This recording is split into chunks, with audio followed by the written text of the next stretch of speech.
Hello and welcome back. I'm Gail King with CBS This Morning. Entertainment Tonight co-host Kevin Frazier is with me today, but we're across the street right now from Windsor Castle, where right now about 600 very lucky people are guests at the wedding reception for Prince Harry and his wife, that never gets old, his wife Meghan. Earlier, as you know, they gathered in St. George's Chapel to witness a wedding ceremony. We'll go now to Mark Phillips, who is standing just outside the chapel. Hey, Mark, good morning. Good morning. Well, we've been saying it over and over again this morning. This was a wedding like no other for the obvious reason that Meghan was a bride, a royal bride like no other. And this wedding really had to tick a number of different boxes, some of them overlapping considerations and some of them quite disparate considerations. It had to seem traditional and satisfy the royal traditionalists, so it was here at St. George's Chapel. It was here in Windsor Castle. All of the royals, up to and including the Queen, were there, of course, and it had to do what royal weddings have done here for 500 years, and for good reason.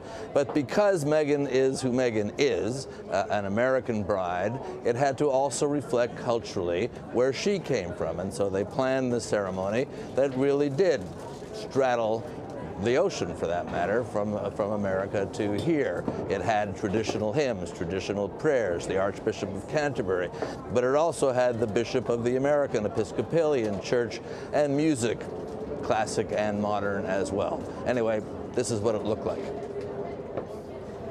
It was a marriage of split-second choreography as only the House of Windsor can do. A vintage Rolls-Royce leaves a hotel a little over 9 miles from the castle. Inside, a glimpse of a woman wearing a veil and a tiara, sharing a smile with her mother. At the castle, 2 princes in uniform march in step across the grounds. An ancient royal and religious rite with a distinct modern twist is about to play out. Doria Raglan, the mother of the bride, had switched cars and arrived at the chapel. The senior royals followed, Charles next in line to the throne with Camilla. The Queen. The betting was she'd wear green, and green it was. And Philip, now 96, and on his first public appearance since his recent hip operation, and moving well. But this was the arrival the world was waiting for. Meghan Markle, now the Duchess of Sussex, after her new title was bestowed by the Queen, was about to answer the other big question of the day: what about the dress?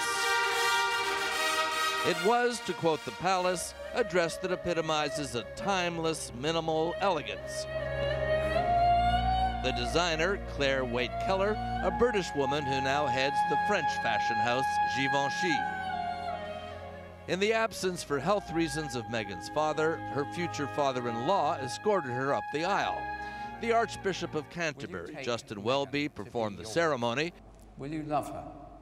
But American Episcopalian Bishop, the Most Reverend Michael Curry, delivered the sermon in his own style. 2 young people fell in love, and we all showed up. So darling, darling, stay. The music occasionally departed from the norm, but the vows were traditional, and so was the kiss. In the end, the ceremony had a lot of different people to satisfy, and it satisfied everybody. Gail? Okay. All right, Mark, thank you very much. That was a nice recap of what we've seen so far.